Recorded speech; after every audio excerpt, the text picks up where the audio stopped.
Hey friends, it is Jenna, what is up, and welcome back to the Board Game Garden. Today we are going to be doing the February monthly wrap-up. I am very excited. These are going to be all of the multiplayer games that we played in the month of February. If you want to see all of the solo games that I played, I will have the link to that video up here. I did that one first. But I will also be going over stats overall, so that is going to be including all of the solo games that I played, and it's also going to be including the BGA games that I played, because I've been very obsessed with playing BGA games, and I do want to quickly go through all of the games that I played over there as well, because there has been some games that I've played on BGA and I haven't actually played them physically, so I do want to mention those as well, and I think I'll start to mention those in the monthly wrap-ups each month going forward. So yes, without further ado, if you guys want to see all of our BG stats, all of the multiplayer games that we played this month, then just keep on watching. Give this video a big thumbs up if you enjoy. Also hit that subscribe button if you get to do so. We'd love to have you here in the garden. We are so close, if not already at 17,000 subscribers here in the Board Game Garden community. So thank you so much for joining if you have. And yeah, comment down below all the games that you guys have enjoyed in February, and let's get into this video, shall we? All right, so starting with the BG stats for the month of February. Honestly, February was a decent month of gaming. It wasn't like the most amazing that we've had, but we had 30 plays. We played 21 different games. Like I said, this does include my solo gaming as well. And then I think we played maybe 5 or 6 new to us games. A few of those were actually expansions that we've been meaning to play as well, so I was happy that we got those to the table. And then I think, let me check my BG stats. I think for the month of February, I had 43 different plays on BGA. I played Azul, Obsession. I played a few games of Boop, which is a fun little abstract game of cats on a bed. It is absolutely ridiculous and so frustrating, and I'm so bad at it, but it was very fun. Also played Paint the Roses. Applejack is a new Uwe Rosenberg game that was very fun. Didn't really know exactly what was going on for the most part, but it was fun. I would love to get that physically because I do love the tiling aspect of that one, but it is pretty expensive because it's currently an import. So that's a little bit sad, but I'm assuming eventually it'll come to Canada and it'll be a lot cheaper. And then we also have Parks. Sea Salt and Paper was a new card game that I started playing on BGA, and I really enjoyed that one. I've seen a few other people talk about it, but it's this really simple card game of a little bit of set collection, as well as trying to get certain pairs of cards in order to play those cards and allow you to do another action. Very fun, and basically once you hit, I think it's 7 points, you can either tell the other players it's their last chance, so they have one more turn to try to get more points than you, or you have to say stop right away, and then 2 different things happen in those instances, but it's very fun. Really enjoyed that one. I played Space Base, Railroad Inc., Q-Birds, Ticket to Ride, Welcome to, Tranquility I really enjoy, Viticulture, Tapestry. Chakra is one that I played. We have it physically, and I was so close to actually getting rid of Chakra, but I ended up keeping it, and I'm so happy I did because I played it on BGA and really enjoyed it. And then what else do we have here? Castles of Burgundy, of course, Potion Explosion, Astra, Regicide was fun, Lost Ruins of Arnak. You guys might hear Francis coughing. He is currently sick, so I am not about to edit out all the coughs. But I also played Tokaido, King Domino, just all of the classic games that I love to play. Isle of Cats, Carcassonne, Hunters and Gatherers. But yes, those are all the games that I played on BGA. But without further ado, let's get into all of the physical plays. So starting off with February 3rd, France's parents came over on a Friday night, which, speaking of, they're actually coming over tonight as well for some games. But we started off, I believe, with Scout. We've been playing a lot of Scout. It is a fantastic trick-taking game where you can't rearrange your cards in your hand, so you're trying to scout cards from other players and slip them into your hand in order to play them as either runs or sets. Very fun, and you're trying to be the player that gets rid of all their cards before everyone else.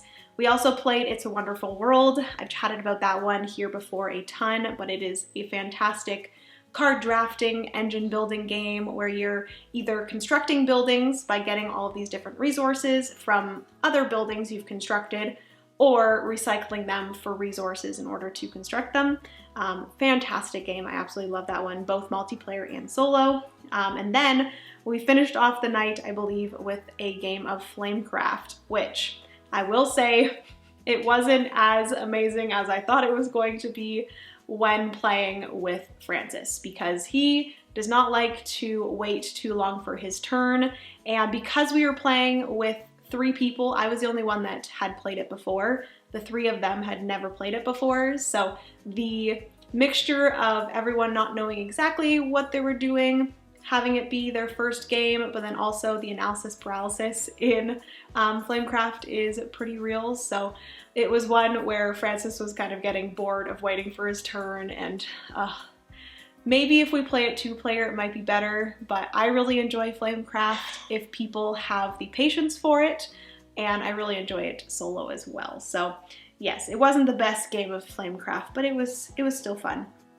And then moving on to the 4th, so the next day, Francis and I actually sat down and played another game of Near and Far. It is one of my favorite games from Red Raven Games. It is a fantastic worker placement exploration game from Red Raven Games. It is a campaign, so we've been working through that one. Pretty sure we're about like 7 maps in maybe. So we were pretty close to the end, and then once we were finished Near and Far, I think we're going to move on to another campaign game, possibly Gloomhaven Jaws of the Lion, or maybe Artisans of Splendent Vale, or Sleeping Gods. We will see.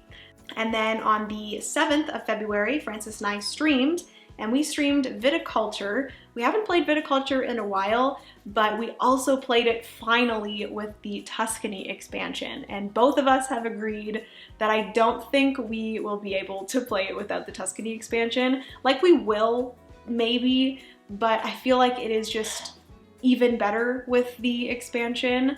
It just adds some like simple modules. It adds some different workers which allow you to do some special things. You can only hire one of each of these 2 special workers throughout the game, and they just like add a little bit of something special to your workers, which is very fun.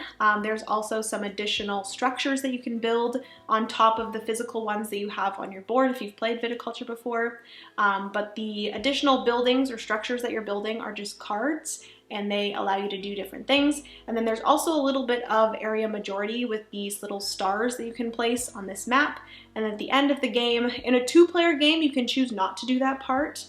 We chose to do that part, and Francis kicked my butt because of that.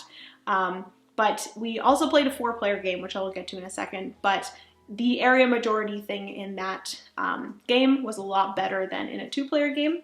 But yes, you are just like putting stars on to get rewards, but then at the end of the game, if you have the most stars on a specific region of this little map, you get victory points. So very, very fun. I really enjoyed Viticulture with the Tuscany expansion. I definitely recommend, if you enjoy Viticulture, just get Tuscany.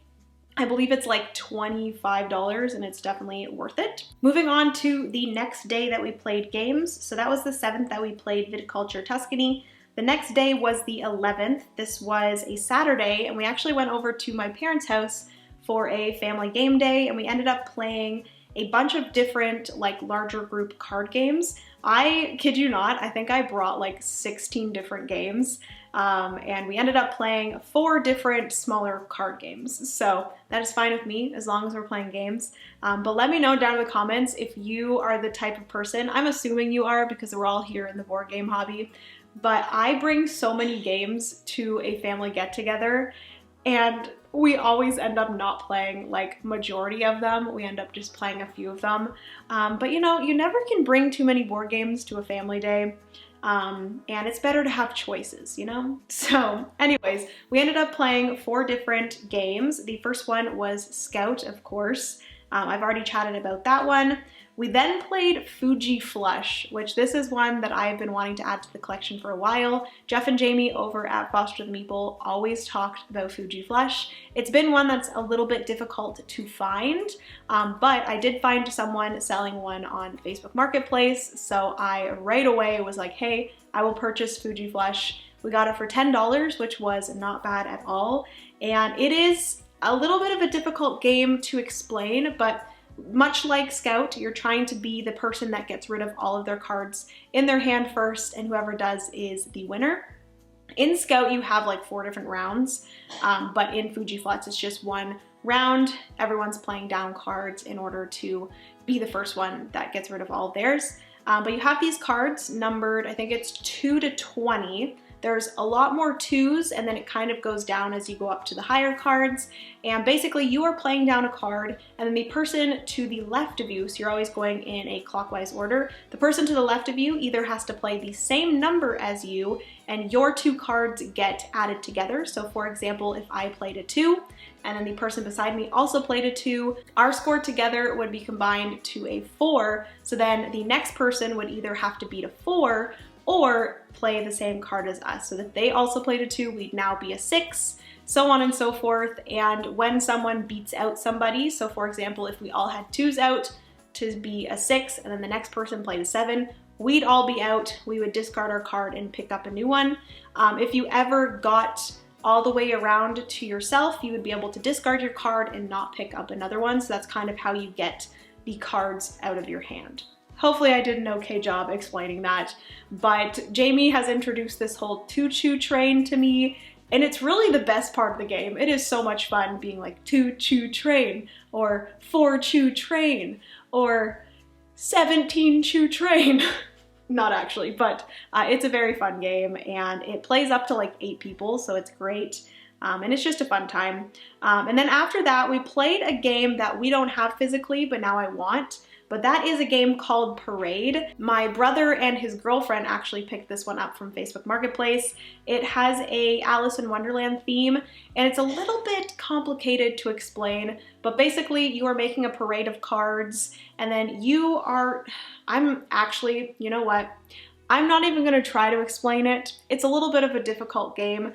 So if you guys wanna know how Parade plays, please just go and find a video of how it plays, because I actually don't remember exactly how it plays. We only played it once, but it was very fun. I really enjoyed it. Definitely recommend going and seeing how it plays, and if it's something you're interested in, pick it up. I do want to pick it up now that we've played it once, but I should probably play it a few more times before I decide to actually pick it up. But yes, that was Parade. Very fun, even though I don't exactly know how it plays. Moving on to the next day that we played some games. Actually, we only played one game on this day, and that was February 14th, which was Valentine's Day. And Francis promised me we would play Stardew Valley, the board game. So we finally played it, 2 players, and I think Francis enjoyed it. I really enjoyed it. We lost, unfortunately, but it is such a fun cooperative game, and it feels so much like Stardew Valley, the video game. I love it so much, and I hope to be able to play it more multiplayer in the future. Hopefully Francis will decide to play it more with me. If not, I'm okay with playing it solo as well. It's a very good solo. If you guys are hearing some crazy noises, it's because there's dogs upstairs. We have a new puppy, and he's constantly going. But yes, that was Stardew Valley. We played it for Valentine's Day. It was very cute. Next up, we played, what did we play? Ooh, on the 16th, Francis and I played Tapestry. This is a fantastic civilization game. I've been obsessed with it. I do want to play it solo actually, because apparently the solo is good as well.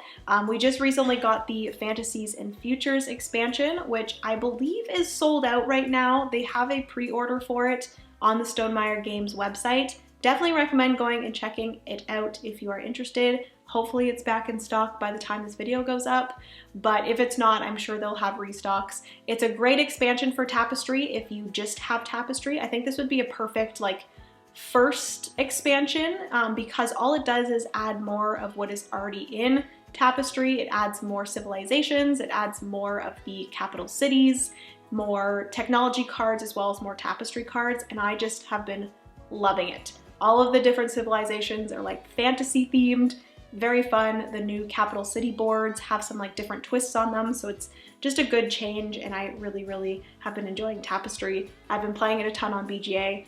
I have played it a few times physically.